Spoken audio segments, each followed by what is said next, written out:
Hi, I'm Emmett Miller. These are the stories from the streets of Torrance, the incidents you won't see on the news or hear about on the radio. This is a chance for you to see the great work being done every day by the men and women of the Torrance Police Department. So buckle up as we take you on a ride along. This is Torrance Police, and you're in the passenger seat.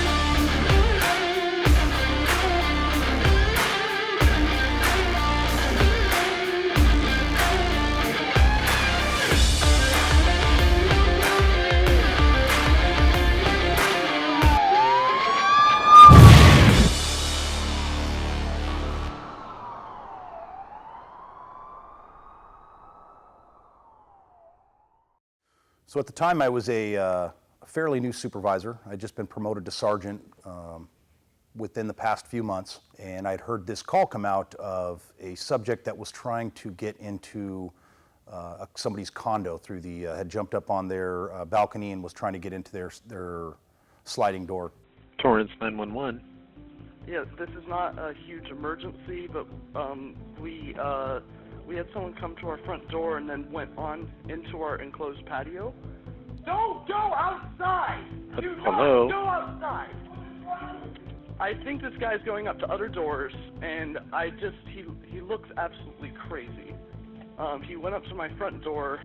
This guy does not look mentally right. When I got there, I immediately started pulling through. I had a couple of the residents immediately flagged me down and started pointing out that the guy had actually just walked northbound through the complex. So I had proceeded through there and ended up seeing him just kind of walking away from me. And initially I just kind of called out of my window hoping he would just stop, and maybe this was some type of misunderstanding, or maybe he had just had a late night and had gone to the wrong condo, or thought he was at the wrong, thought he was at his own place.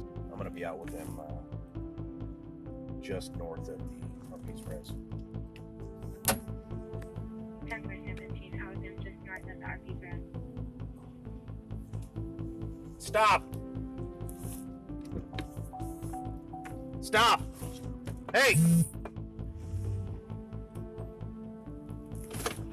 Stop!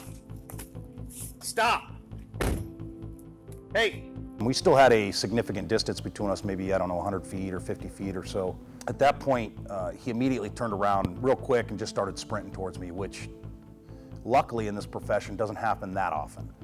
We oftentimes will have to chase somebody and they'll fight us off or try to fight, but usually it's an attempt to get away.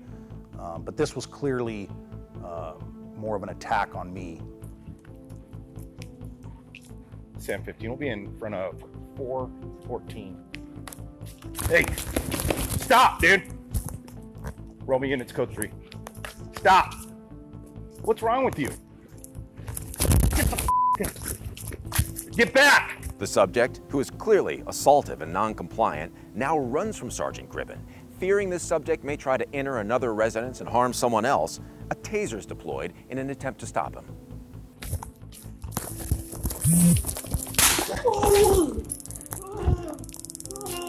Sam 15, 415 fight. Subject's just been tased. Luckily enough, when he started to run, I discharged the taser and it caught him perfectly, and he went down.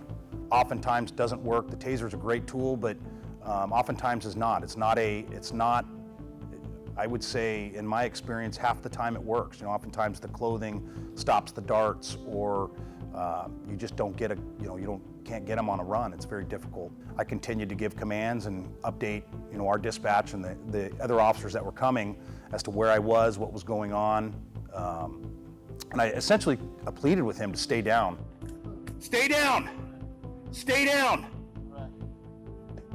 In this case, this guy was looking right through me, so I could tell there was something on board. I could tell this was either drugs or a combination of drugs and mental health.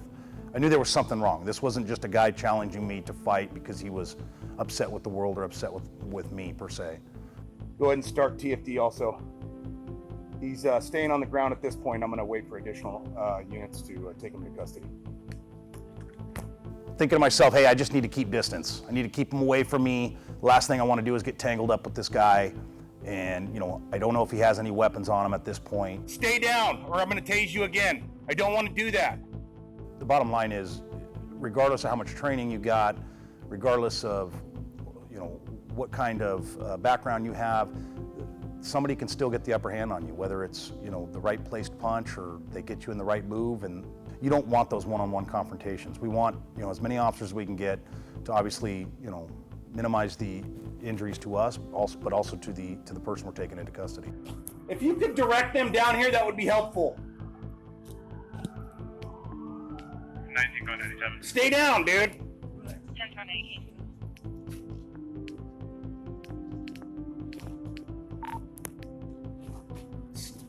Sam 15 to the units. The RP is going to be flagging you down.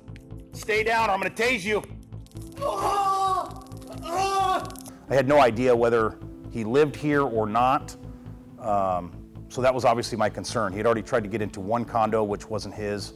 And those people were clearly scared and upset. So that was at this point now, it was me keeping him from trying to get into another person's condominium and potentially getting away. Stay down, dude. Come on, man. Stay down. All right. Please stay there. I don't want to tase you again. Okay. Stay. Just don't tase me. Stay. I'm going to do it again. All right. Get down. All right. Get your hands behind your back. Stay there, dude. He gets up, and I'm assuming the taser darts pull out or break away from him, and he gets into a stairwell and is trying to open the door of a condo. Get down, or I'm going to tase you again. Get out. Get out.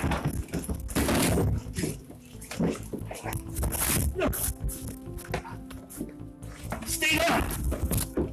God damn. I'm up here! I'm up here! Stay down! Come on, dude, stay down! At that point, I'm fighting with him, and man, he is strong. He's a tall guy, but he's kind of thin, and but he was very strong. And fighting with somebody like that, I did everything I could to just try to get him back out to a place where responding units could see me. Come on, dude, stay down! I'm up here! Right here! Stay down! He's bleeding. Help me. Stay down. Stay down. He kept calm. Tased him multiple times. Hold me. Oftentimes, many people haven't been in a fight, but a minute is a long time. You see a boxer or go to a UFC match. I mean, these guys in a minute period are exhausted fighting. So, yeah, it was exhausting, and even after getting 2-3 more officers there and trying to get him under control, at the end I was winded. Even 3 or 4 officers trying to subdue a guy like that doesn't want to be is very difficult. Here. Help me. Help me. Damn it. You know the cop? Help me. Yeah. Help me.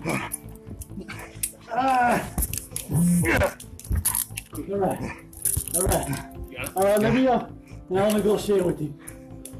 Let me up, and I will negotiate. His emotions wouldn't stop, even with his legs restrained and his hands restrained.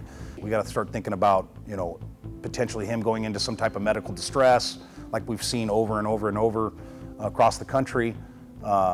So obviously we're getting, medical there. We're trying to monitor him. So many people think we get him into custody, we get him handcuffed, and it's over. And really, that's kind of just the beginning of the next stage. I want you guys to walk away from me. I want you guys to walk away from me, leave me alone, and take these handcuffs off of me right now. Right now, take these handcuffs off of me. I know. Right now.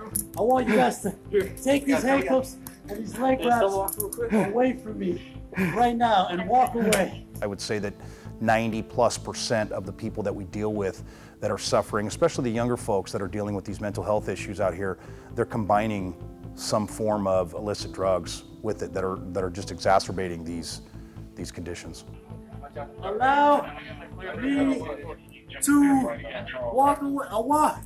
Allow me to walk in this neighborhood in peace, in my physical, my speaking voice, and my eyes. The expectation from the public is what's really difficult when it comes to this, is there's so many more of these people on the streets, that whether they be transient or family members, a neighbor, and the expectation is the public is for law enforcement officers, police officers to come out and deal with this in some manner, right? And make it better, bring them off the street, get them help.